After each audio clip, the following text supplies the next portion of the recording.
It's The Boston Shit Show, Philadelphia.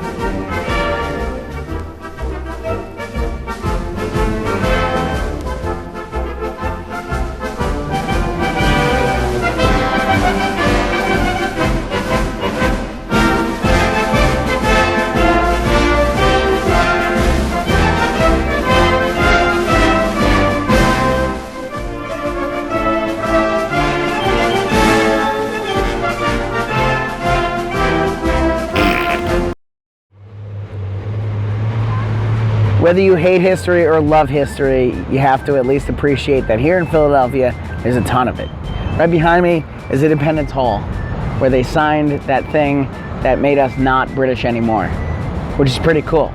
Then later on, a few years later, they signed some other thing, which is on, I think, that side.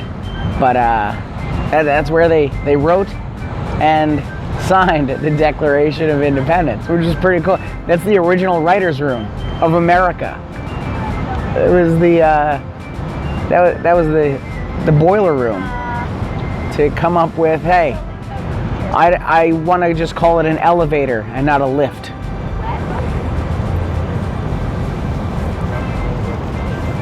the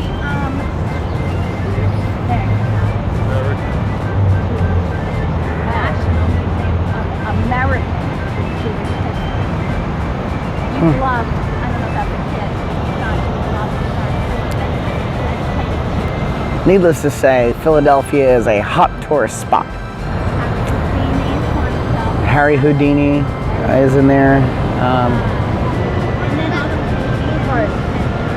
Henny Youngman.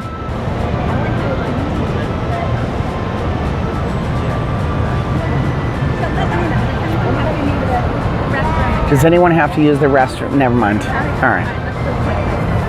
Sorry. Nope. Right behind me is the Liberty Bell, which they rang and dropped, I think, and cracked it. But it's in this room in the visitor center, and I'm gonna go inside. The dog's not allowed in, but I'm gonna go inside and take a look and get some more information about this amazing bell.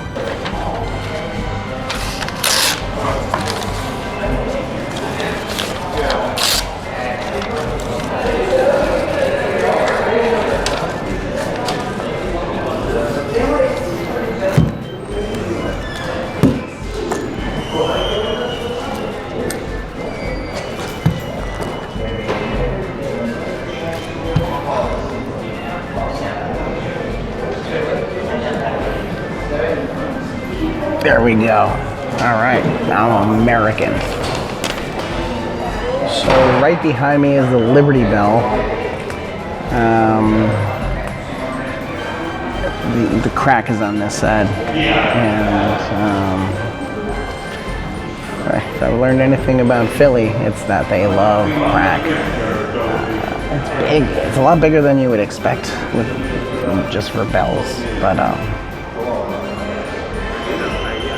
hold on, I'm in a bunch of pictures now. So the problem with the bell, when someone dropped it, I think, and they tried to fix it, which is what made the gap in the bell grow even bigger. The gap in the bottom that everyone knows is actually from when they tried to repair it. So, way to go. You know, if it ain't broke, don't try and fix it. So what I just learned about the Liberty Bell is that its importance is actually that it is so utterly useless. It can't be rung. You can't do anything with this bell. And when I was talking to the, I guess, state trooper, federal, whatever, parks guy who knows everything about the bell, I was like, that's kind of ironic. It's ironic. What's that? It's ironic. Yeah, right. So it's going to stay like this. But that was interesting that they came up with that. They said, we can fix the bell. It's sort of a metaphor for freedom because it needs nothing tangible, but this is the tangible version, if you will, of freedom. It's kind of useless. That's what I've learned in Philadelphia. I want to see the mint. God damn it, I want to see the mint. Hey, how do I get to the Mint? All right. Alright, Dog Street, Bishop White. Here it is.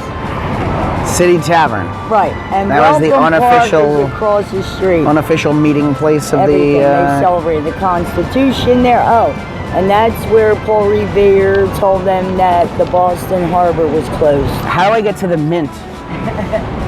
Do you know where the Mint is? Where they make the money? Can you tell me where the Mint is?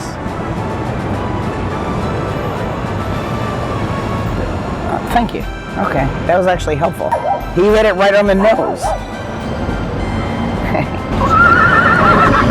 So, want to hear about the first time I got laid? It's a story. I'll tell it to you for free. So, the year was 2001, and my parents were away. They were away. And this girl came over, and there was actually no alcohol involved at all, which, I mean, try and pull that off nowadays, right? And so then she's bent over, and I'm behind her, and I'm like, kind of like Slim Pickens. And then we're both just like, yeah. Now the cops are outside, and it is just a complete shit show. And I remember the sergeant, I think, was telling me was, you can't put that in that hole.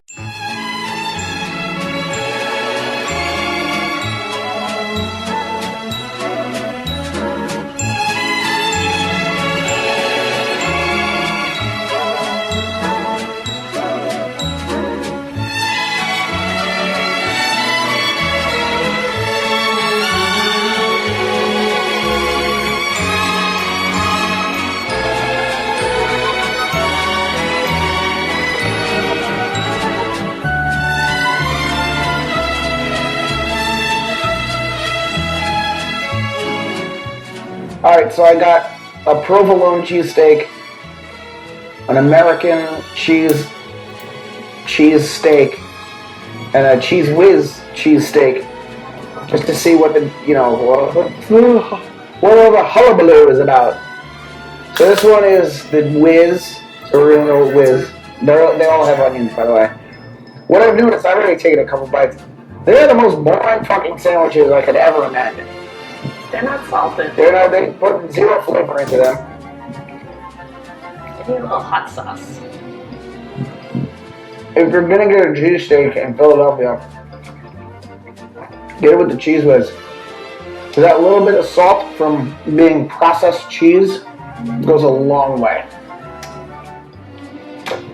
Other than that, they're shit. They're not. I've done better than this, Philadelphia. I think you need greasier meat. Finally, that's what it is. It needs more flavor. Yeah, because they're cooking it on like the big flat iron, but it's like, It's not flavorful. I had hopes for you, Philly. I think you make a better cheesesteak. I do make a better cheesesteak. I want you to make a cheesesteak. But we're leaving Philly now. Well, you don't have to make it in Philly. We're there pro.